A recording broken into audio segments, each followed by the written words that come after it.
Welcome back to New Rockstars. I'm Erik Voss, and this is a breakdown of Predator Badlands, directed by Trachtenberg, the dude who directed Prey, Predator Killer of Killers, 10 Cloverfield Lane, that Portal's YouTube short film, and the pilot for The Boys. This movie pivots the franchise to turn one of the Yautja into the protagonist, teaming up with a Weyland Yutani synthetic from the Alien franchise, and what amounts to a super entertaining action sci-fi that I'm gonna break down scene by scene for all the Easter eggs, callbacks, and details that you might have missed. Also, we have a ton of great Alien and Predator designs at our merch store, nerdriot.shop. We have a new Yautja design, or you can keep it simple with a Weyland Yutani design and pay your respects to your corporate overlords. But grabbing one of these designs is really the best way to support us at New Rockstars. Okay, Predator Badlands opens with this text on screen. Yautja are prey to none, friend to none, predator to all. Yautja Codex 0422/25. This recalls the text that Trachtenberg used to open the animated Predator Killer of Killers earlier this year. Go forth among the stars and seek only the strongest prey. They shall be your trophy. Become the killer of killers. Yautja Codex 0522/74. This whole idea of a Yautja Codex I find to be fascinating, as it implies some sort of sacred scripture from which the Yautja derive their hunter's code. These numbers, I assume, are like the Bible verses. Trachtenberg based his expansions on the Yautja lore on the culture of ancient Spartans, but with the Yautja advanced technology and the wasteland appearance of Yautja Prime, I've kind of been playing with a theory that they might actually be a post-apocalyptic race of survivors living in their Mad Max era, where the strongest must survive. And that's where we open, on the planet of Yautja Prime, a planet that's been described as home world in past Predator films and expanded material, but finally shown and given the name Yautja Prime and Predator Killer of Killers. We see this barren landscape through the horizontal slit of a cave, like through the open maw of some creature. The music throughout this film was composed by Sarah Schachner, who worked with Trachtenberg on Prey, and before that was a composer on the Assassin's Creed games. And this movie was also co-composed by Benjamin Wallfish, who worked with Trachtenberg on Killer of Killers. But here in the opening minutes, these low bass vocalizations that we're hearing in this scene were performed by Mongolian folk metal band The Who, and the lyrics they're singing are in the Yautja language that was invented for this film by linguist Britton Watkins, who actually mentored under the linguist who created the Na'vi language for the Avatar films. The end result is a guttural speech that I would say is kind of a phonetic cross between Dothraki in Game of Thrones and Elvish in the Lord of the Rings films.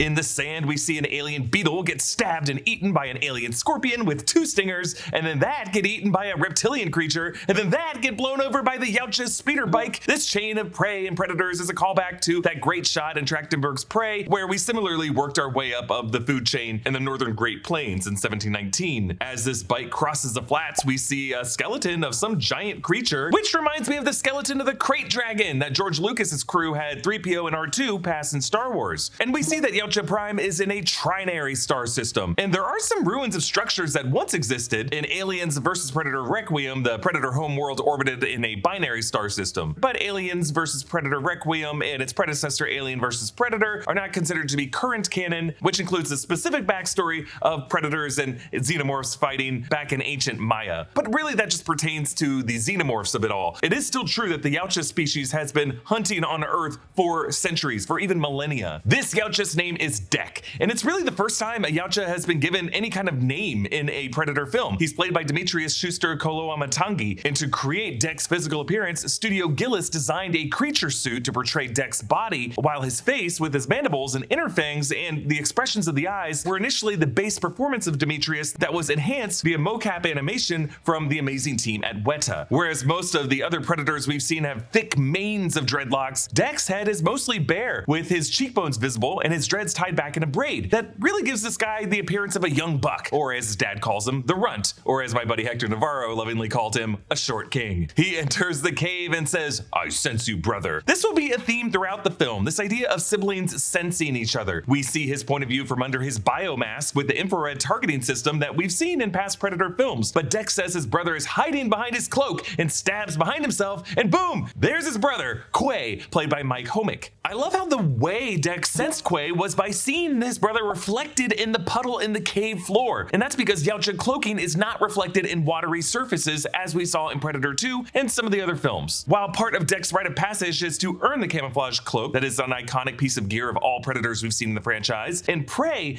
Trachtenberg finally had a character call this out as cheating, because the ultimate hunters always use natural materials to camouflage and arm themselves. Like, nothing against the invisibility cloak, it is super cool, and the Predator franchise would not be as cool without it, but if you think about it, it is kind of cheating for these advanced aliens to even have to use it. It kind of makes them like big game hunters, kind of like the douchebags of their race. These brothers use superheated plasma swords in this movie, which is a new form of melee weaponry in the franchise. But according to producer Ben Rosenblatt, Predator Badlands takes place way in the future after everything we know from the universe of Alien and Weyland Yutani and Predator and Alien vs. Predator, all that stuff. He said this is the farthest out the series have gone. So, just to catch you up, Alien, Aliens, Alien 3, and Alien Romulus all take place in the 22nd century. And the furthest we know from the films is Alien Resurrection, which takes place in the year 2381. All we knew about Killer of Killers was that it had to take place sometime after 1997 in order for Harrigan and the flintlock pistol to be there. So Badlands could be as much as like 400 years after that, sometime in the 25th century, or as I'll speculate later, sometime in the 2500s. These brothers duel, and Quay instructs his little bro to stop fighting like their dad and instead use the cave, which is important advice to let go of that familial pride and instead incorporate the surrounding environment. Quay unsheathes the wrist blades that we've seen most predators use and pins Deck to the ledge that Quay slices, causing his brother to fall. Deck goes into the trophy room of their ship. There has been a lot of speculation over these skulls, and Trachtenberg won't confirm anything, but ever since 1990's Predator 2 had a xenomorph skull there as a trophy, everyone's always wondered what other aliens from other franchises could these things have hunted. The ones we see here include this broad flat one that many have called the Harvester from the Independence Day movies. Others have said the Martians from Steven Spielberg's War of the Worlds, which did include Elle Fanning's older sister Dakota Fanning, but we do certainly see a human skull, maybe an early human skull, another one that looks like the skull of some Earth dinosaur, maybe a smaller tyrannosaur. Some are saying one of these looks like an engineer skull from Prometheus. There's also one that looks like some kind of great ape, probably not a gorilla, but maybe the idea here is that this is Bigfoot. Deck picks up this object that he calls a toy, setting up this device as an important explosive later in the film, but here they talk about it recalling that Deck lost a fang when it exploded, and that's why you'll notice Deck's lower mandible is broken off. It's this wound that Quay says saved his life that made him indebted to his younger brother, even though that will be yet another physical defect that their father uses to judge the younger brother. Quay puts on his brother's shoulder this device that will later be what he uses to retract his brother back into the ship, maybe because he knows what his dad is going to ultimately ask him to do. Quay says, "Don't blow yourself up," which has some fun double meaning because a staple to all Yautja gear, of course, is a self-destruct option in the wrist gauntlet. Also, it's a callback to that explosive toy that caused Deck to lose his fang. Quay seats Deck in the cockpit as he lectures him about the vow he will soon take, as all their ancestors did, and the hologram shows a Native American with a bow. It's Naru from Prey. We know from the end of Killer of Killers that the Yautja kidnapped her and kept her in cryostasis on Yautja Prime. For all we know, she could still be there on this planet. Quay also says, "Bring it home." A recurring phrase in this film that was originally what Naru's brother Tabi told his sister as they were going through their own rite of passages to become accepted by their clan.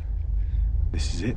Bring it home." It's what his final words were to her, and it's what Quay's final words are to Deck. The whole idea is to bring home the hunted game to prove yourself as a provider. Not just a hunter, but as a provider who takes care of the rest of the pack. Deck sees a hologram of the roaring Kalisk, and Quay explains that it's on Gena, the death planet. Quay even says that their father fears the Kalisk, so Deck's like, hell yeah, I'm getting me one of those. Their father arrives, and this is Najor. Sorry if I'm mispronouncing that. He's the apex predator and leader of this clan. He's also played by Demetrius. Najor has long white dreads, and he wears an antlered headpiece. Deck slices his hand to show honor to their father, releasing the bright green blood that all Yautja hunters bleed. This hand slicing is a gesture of honor that we also saw the Yautja do in Predator Killer of Killers. But Najor is a total asshole. He definitely talked some shit to me when I saw him at the activation at San Diego Comic-Con. He's shaming me in Yautja. Bye, Daddy. Najor refuses Deck a hunt and tells Quay to cull the weakness of the clan, restraining Deck with this laser device. This idea of a father pitting his two sons against each other was also explored in the Sword chapter of Predator Killer of Killers. Really, the worst elements of all these violent species are things that we kind of have in common. When I interviewed Dan Trachtenberg and Elle Fanning and Demetrius at San Diego Comic-Con last summer, Trachtenberg even implied that the Spartans could have learned their inhumanity to their own kids from Yautja visitors in the past. Can we assume that the Spartans of ancient Greece got their crazy culture from the Yautja visitors? It's such a cool question. I cannot answer it, but it's really a very cool question. Okay, so next movie, confirmed. Got it. Confirmed here, right now. Write it down. It's a scoop. Yeah, no, I think definitely the implications of what we've been doing with the franchise is that is the Yautja have been traveling to Earth for a very long time. Okay. Yeah. All right.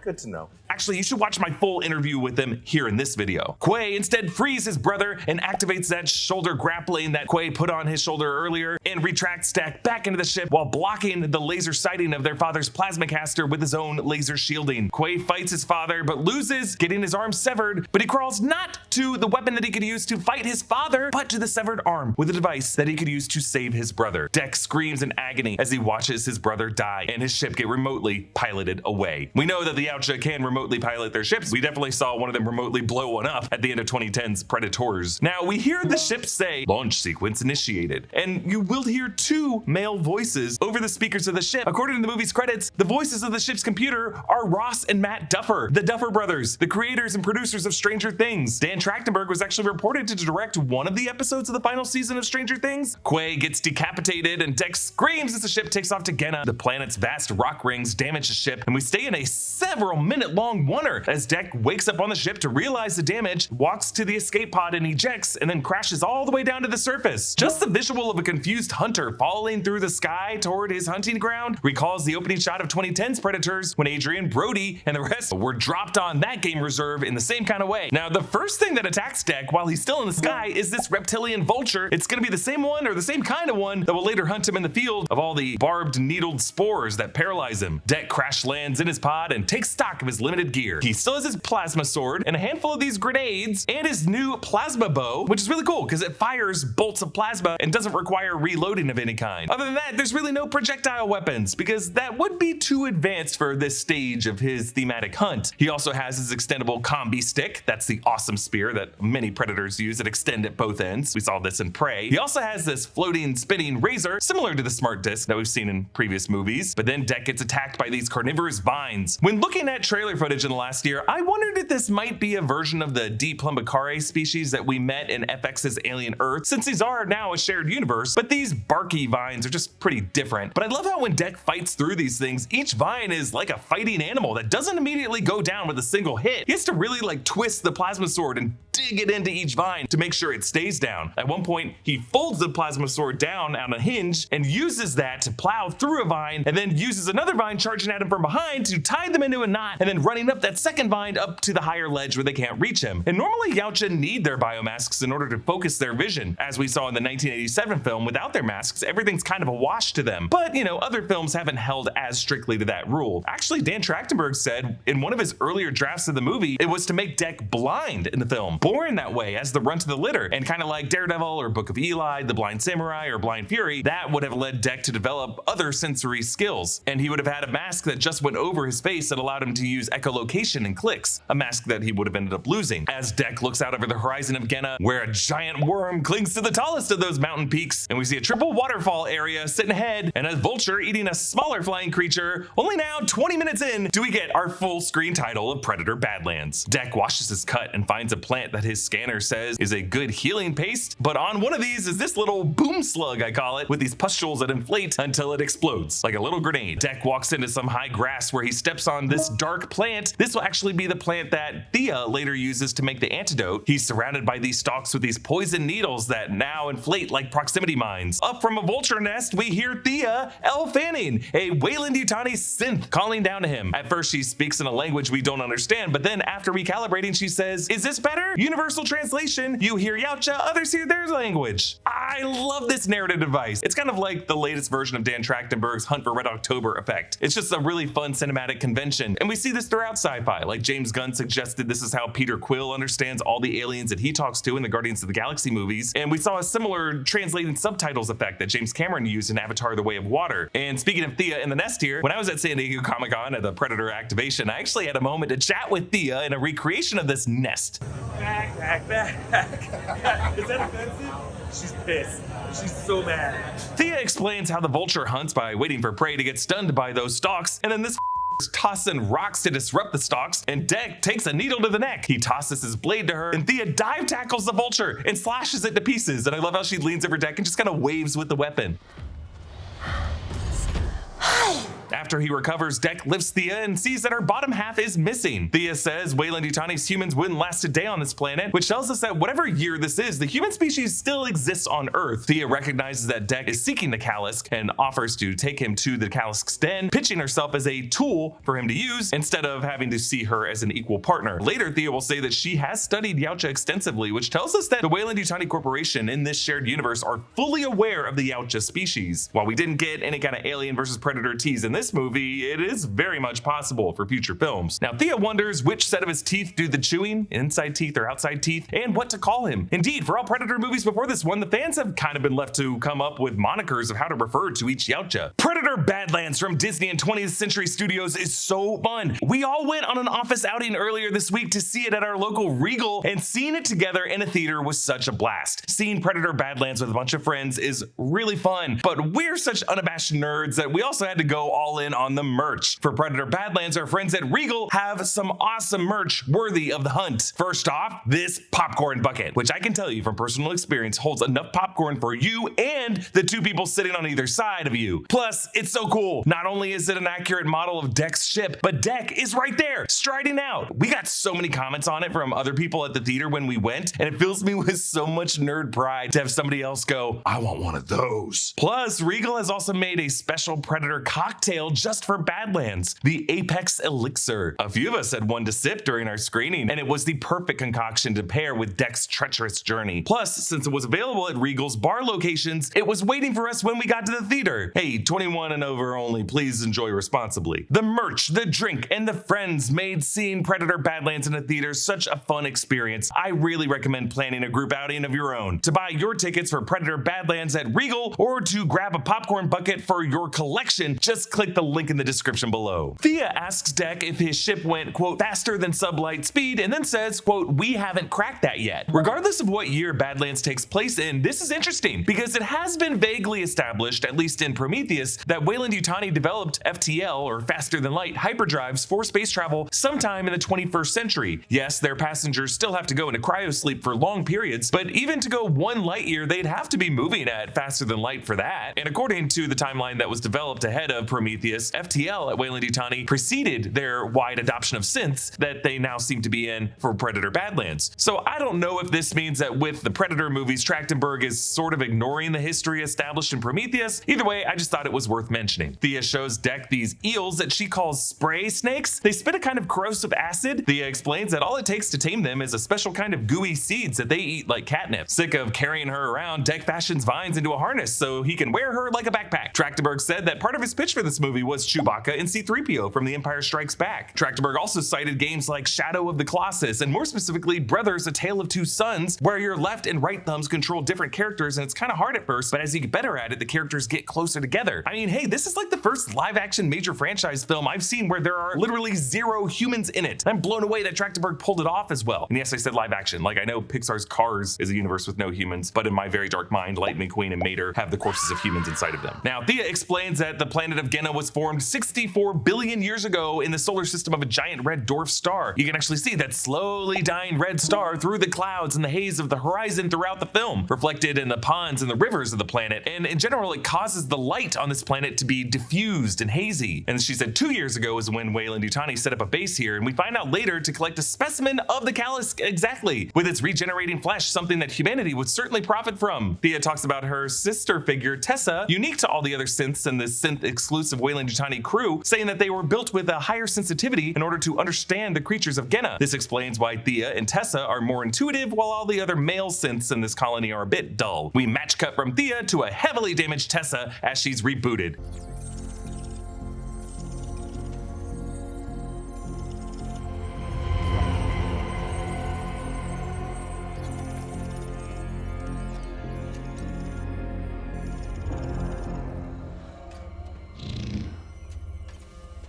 Hello, Tessa.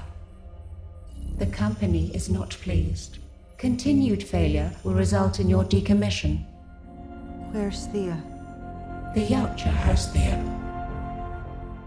Her torn flesh bleeds white fluid, as is always the case with synth innards in the Alien franchise. On the back of her eyeballs is the WY logo, which we saw on Andy's eyeballs in Alien Romulus. Actually, earlier when Thea introduced herself to Dek, she does a little eye roll, and when she does that, you could see the Weyland Yutani on the back of the eyeballs there too. Now you'll notice this lab has an airlock with semiotic standard on the sides. That's the signage system invented by Ron Cobb from the 1979 Alien film for labeling parts of ships, and it's since been adopted in other sci-fi properties. We also see a rack of 2 backup sets of legs, presumably one for Thea, one for Tessa. A wire snakes into Tessa's ear to reboot her. On the canopy of this device, we see that this is Mother 062578. So Mother is the name of the Weyland Yutani central AI that governs its fleet and its various divisions. 2578 could be the year we're currently in, but it could also just refer to the software update number. In Tessa's digital memory, we see the moment the Kalisk attacked and separated them, Tessa repeats Thea, Thea, Thea, which would have been her last word before going offline. The screen lists her mission priority as acquire specimen XX0522. The voice of Mother in this movie is Allison Wright, who played Martha on the FX series The Americans. The machine tries to give her a replacement eyeball lens, but Tessa pushes it away, so for the rest of the movie, she kind of comes off like a one-eyed villain, a Terminator type figure. Meanwhile, Dek finds a field of razor grass where bone bison are grazing. Joining them is a little creature that Thea will name Bud, and we find out later it's a Kalisk child. There's actually a clue here in the fact that Bud is hunting the bone bison in the scene, right after Thea told us and Dek that the bone bison is just a common food to the Kalisk species. Bud hardens her fur so that she can go into the razor grass, and Dek follows from the trees. He ends up using his plasma sword to drag down one of the trees so that Thea on the backpack has to plank her body to avoid touching the razor grass, a move that looks like Tom Cruise in Mission Impossible. Dek uses his plasma sword to slice the charging bone bison in half. He ends up lifting the severed halves of its spine in a celebratory roar, recalling past predators in the franchise who do this with human skulls and spines. But the celebrations cut short when they're snatched by a Luna bug. Now we thought these guys would be small when Thea warned about them, but this is a massive 4-legged tree squid. Bud hardens her hide to break the Luna bug's teeth. The Luna bug chases them into the field. Dek fells a tree to get out to the middle of the field and then drags his plasma sword across the bug's head. Tessa finds Dek's crashed ejection seat and leads her unit in wiping out the carnivorous vines. They all carry what look like updated versions of the M41A pulse rifles from 1986's Aliens. We see that these guns also spray some blue flame. Thea reels from the rush of the Luna bug, and Dek says his favorite part was when I pierced its head with my sword and its blood rushed down on my face. The Yautja and Prey also seem to take enjoyment in getting showered in blood from the bear at the river dam scene. Bud spits on Dek to mark Dek as part of her clan. Since Bud is a Kalisk child, this is what keeps the Mama Kalisk from killing Dek later. Tessa finds the crash site of the bigger Yautja ship. She shoves aside the container that we know contains that explosive toy that Dek and Quay brought up earlier. Pushing back the skull trophy wall, she finds the rest of the weaponry, including Quay's shoulder-mounted plasma caster and more freeze grenades. Despite a night of monkey see, monkey do, or maybe because of it, Dek leaves a sleeping Bud behind, and in the wide shot of that cliff as they leave, you can see some tentacled creature hanging from the cliff that they were just sleeping on, eating a flying creature, which helps explain why no vulture attacked them while they slept. He finds a Kalisk tooth by a waterfall, and Thea, mad at Dek for leaving Bud behind, tells him all about an Earth species called the wolf, and how wolves are organized as pack animals with alphas, and those alphas do not kill the most, but rather are tasked with protecting others in the pack. Dek, still kind of missing the point, vows to be the alpha who still kills the most. They continue to trek across the Gena terrain, and if some of these areas look like Middle Earth to you, they did shoot the exteriors of this film in New Zealand, but they also VFX the tops of the mountains in the background with these jagged hooks to make it look otherworldly. They find what Dek thinks is the Kalisk's den, but it's actually just the wrecked Weyland Yutani colony site. We see some Weyland Yutani trucks and armored vehicles, and yay, the bottom half of Thea. In an overturned trailer, evidenced by the upside-down Weyland Yutani logos, they set up this gurney for Thea to reattach her legs, and while Dek says he plans to get his trophy and Thea will get the honor of witnessing it, a huge honor for her, Thea confesses that she actually just triggered the beacon for Tessa in this moment, driven by her programming to collect the Kalisk on behalf of Weyland Yutani. Dek, feeling betrayed, goes outside to attract the Kalisk himself. It roars in his face, and he roars back. He rips off a Weyland Yutani door to use it as a shield as he slices its underbelly. His plasma sword breaks at the hinge, and right when the little stitching device repairs Thea's midsection, whoops, Dek crashes in to break her lower half again. Thea helps Dek by firing a pulse rifle at the Kalisk, giving Dek just enough time to hook it with a chain. Then he snatches that pulse rifle from Thea and uses it to draw the Kalisk into getting its tail stuck in this Weyland Yutani hardware, which gives him just enough of an angle to jump up and use the broken sword to sever the Kalisk's head. Woo! But Thea wasn't kidding when she said he could not kill this thing because its head reattaches to the body. So now the Kalisk gets a sniff of Dek and smells the child spit on him, but almost Almost immediately, Tessa arrives with a freeze grenade and captures them both. On the transport, Tessa examines Deck's brain with an X-ray effect that mirrors the way Yautja biomasks would scan the skulls and the insides of their prey. Deck threatens, remove these or I'll rip out your spine and crush your skull. Crush your skull, huh? Since Yautja normally rip out spines and preserve the skulls as trophies, Deck is saying he doesn't respect Tessa enough to even make her a trophy. Deck tells Tessa that she's a tool made by others to do their work for them, and Tessa agrees, responding, and now you are property of the Weyland Yutani Corporation. It's a great honor for you.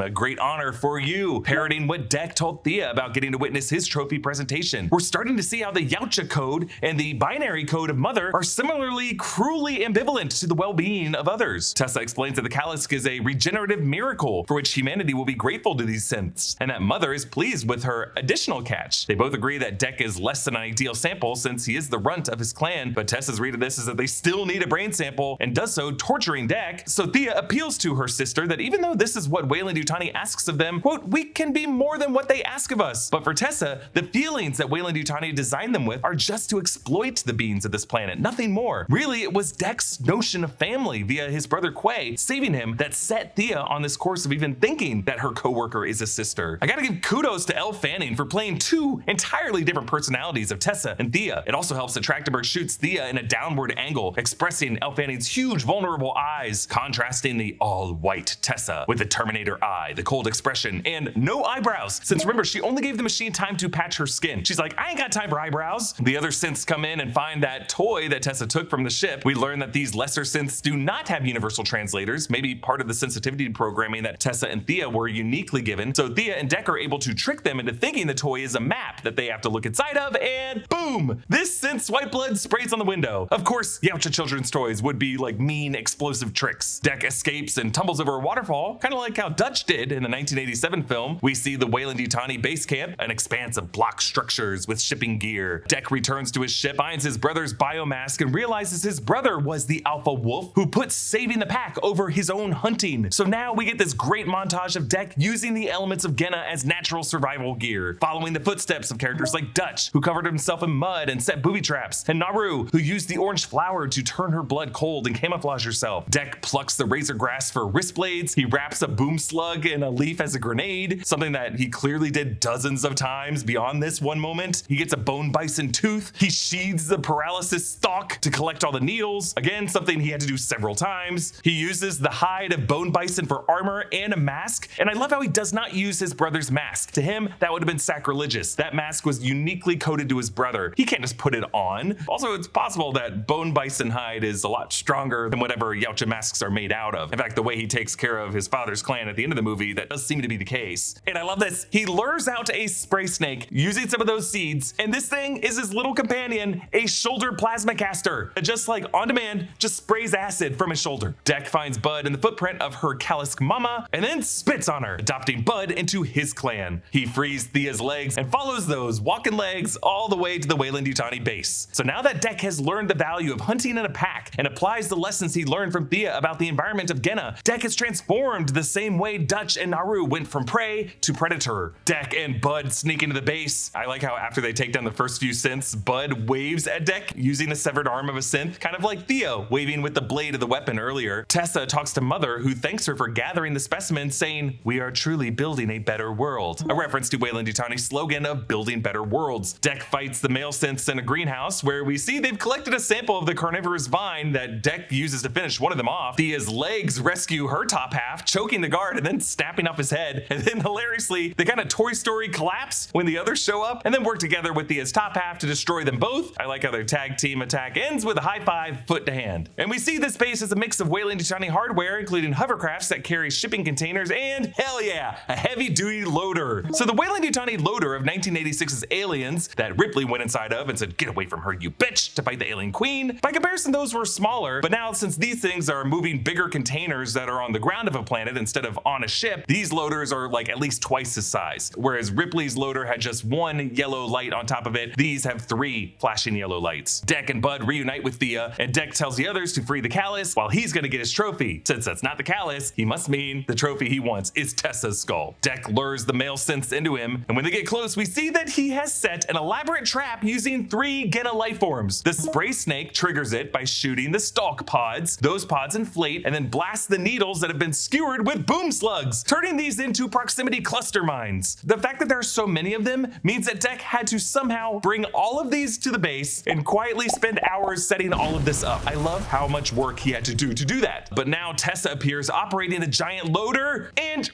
she has his brother's plasma caster. As they fight, the sound effects of this loader are the same kind of